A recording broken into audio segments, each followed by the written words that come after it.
our discussion with Texas Rangers manager Bruce Bochy. Good afternoon, sir. Good afternoon, guys. How we doing? We're doing good. We're doing good. Now, I wanted to go back on a couple of things for Kumar Rocker's start last night and just get your general philosophical opinion about, does his repertoire have to expand beyond just like two main pitches if he's going to be a successful starting pitcher? Yeah, you know what? I'll say this. He's got two different breaking balls that does vary the speeds a little bit. You get the hard one. He was throwing one at 91, 92, and so everything was hard. Later on, he did mix in the slower one. So, and he's got to change up. Yeah, that's going to be part of his growth is, being able to vary speeds a little bit. I mean, you watch DeGrom, you watch Nate, Evaldi.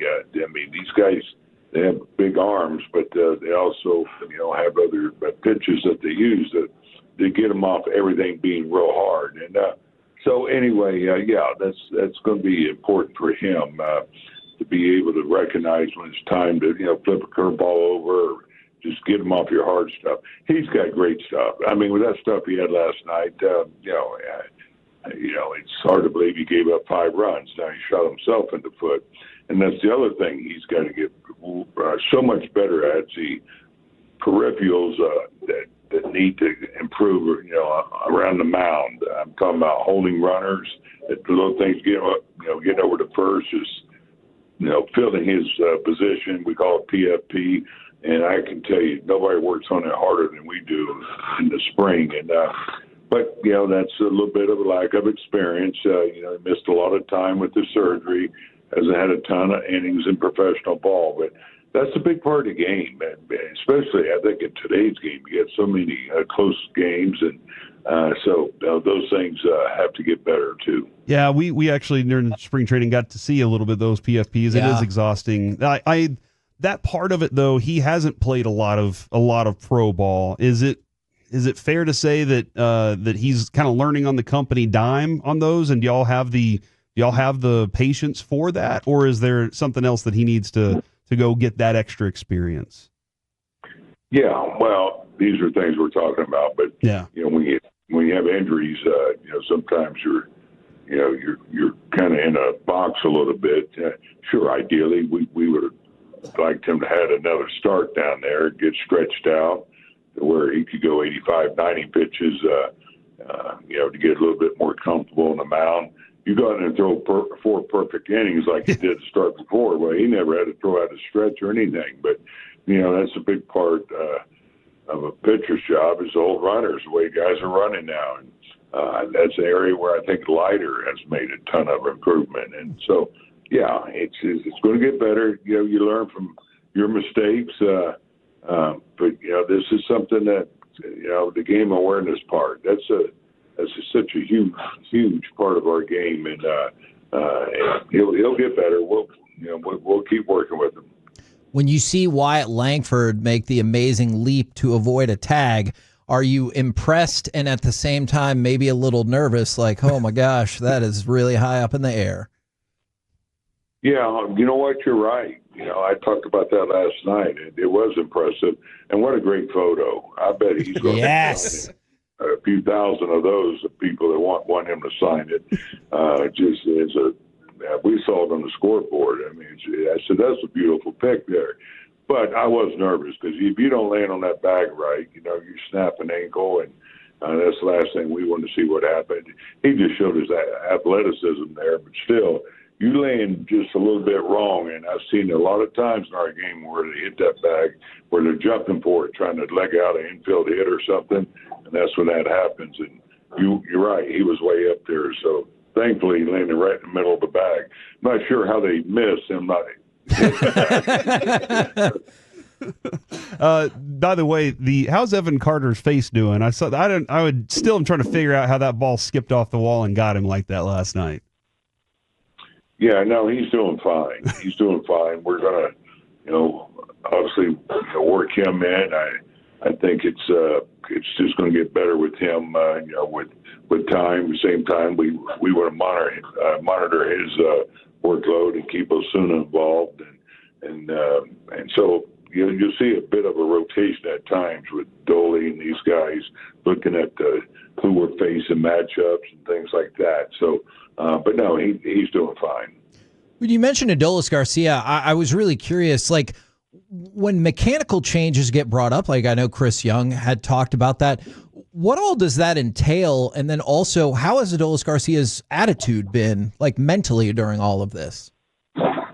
Yeah, well, he's worked so hard on trying to get himself back to where he was in 23, and I do appreciate athletes who are always trying to improve, and you have to give him credit for that. He was trying to get back to being a guy that can handle all four quadrants, and he got a little concerned with the top quadrant, and which that's an area where he needs to get a little bit better. But I'll say this, his attitude's been great. He knows he needs to tweak some things. We're trying to get him more athletic. He became robotic up there. It's kind of like a golfer, I don't know if you guys play golf, but sometimes you get 100 swing thoughts in your swing, and that's kind of what was going on with him. He had his foot tucked in, toward his back foot, his front foot, and he was closed off, and he had all these things going through his head, and that was, to me, getting in the way. So we have our hitting guys working with him now. He hired his own guy. We have our hitting guys with him, trying to free him up, get him back to being the athletic player that he is, and so he could get off a swing that was more like the Garcia that we know, and just to clear his head. And this was but it's about production, and that's always going to be there. We need to score runs, so from here on out, we're looking to playing guys that will find a way to help us put some runs on the board, and so he knows that. All the guys know that, and he's worked hard, and I think his bats have been better. He's going to play tonight. This guy's a reverse split guy, and so I will be playing him tonight. Boach, the other night during the rain delay, I kind of started to think, I'm sure the guys are, hydrating, staying loose and trying to figure things out. But I started thinking about when I was a kid, I had a video, and it was Rick Dempsey and Sammy Stewart. Well, Rick Dempsey was dressed up as Robin Yount, and Sammy Stewart was dressed up as Jim Palmer, and they were doing a fake game on the tarp on the field. And Dempsey's all sliding around and everything. And I was thinking to myself, those days are over, aren't they? Will there ever be a day where that kind of entertainment will be able to come back, or is the money just too big? Well, you never know, but yeah, the money. I mean, the risk of somebody getting hurt doing that. Yeah, that's why you're probably not going to see it. But there's still enough crazy ones out there that will go ahead and do it and entertain. And there were some good ones. And Dempsey, he did a great one, didn't he? Piazza, he did a great one too. But you know what? I kind of enjoyed the rain a little bit. I went to high school not far from here, a couple hours across on the other side of the state in Melbourne, and Florida rain feels pretty good. Interesting. It's a weird phenomenon for Tampa Bay, which also had a dome like the entirety of their existence, and now they have to deal with rainouts. That feels like a weird shift for the team, for the management, for the fans. Oh, I'm sure. Yeah, that was never even discussed. But, at the other part where you saw what happened when they had a lot of rain and wind, and now. Yeah. Yeah. But they're so used to it here. It rains every day, pretty much. Usually a little shower around 4 o'clock. But they do a great job here. And, I thought the tarp guys did a nice job, kept the field in good shape. And, so, no, it was all good. It wasn't too long a delay. I know it's a short sample size, and so you can't really necessarily take anything from just the statistics, but Alejandro Osuna wowed us all in spring training. What have you thought about how he fits in and how he looks at the big league level for you guys? Yeah, he gives you good at-bats up there. He's got good discipline. He has a knack of adjusting on the fly. What I mean, where the pitch is, he's got very good, as they say today, bat to ball skills. But he puts it in play. And he's pretty good on the off-speed pitches, uses the whole field. Eventually, he's going to be driving the ball. He's going to have some power. It's there. You see it in batting practice, but right now he's doing something we kind of need as line drives, hopefully, in the gaps or, over the shortstop, second baseman's head. And I think he has done a nice job. He's handled himself really well and does a good job in the outfield. He's a good base runner.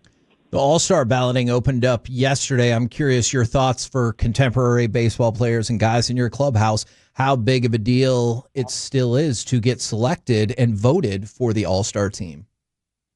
Oh, it's a huge deal. Yeah, it still is. A lot of pride involved. And, I could tell you, players throughout the league, that's something they want to happen. Some of them are rewarded very nicely, too, for making it. So there's incentive there. But, it's still, to me, the premier all-star event, all of sports, and, with how it's done. And so, we got some hitters got to pick it up, though, if they're going to make that team. But on the pitching front, and I know that process is a little bit different. I feel like Jacob deGrom's got lots of accolades throughout his career. Obviously, Nathan Eovaldi, huge in winning us a World Series. What do you think about the all-star case of Tyler Mahle? Yeah, no question. No question. I felt horrible when we gave up his 3 runs, and they were earned runs. We talked about, the line score was not indicative of how he threw the ball. And, there wasn't a ball after he left. It left the infield, and all the runs scored. And so, that inflated his ERA a little bit. But, the consistency of this man, he certainly deserves to be in the mix. Well, we appreciate the time very much, good sir, and best of luck this evening. All right, guys. Thanks for your patience with me. These losses get you distracted a little bit, but I appreciate it. Thanks. Absolutely. See you later, Boch. Go get some wins. All right. We'll see you.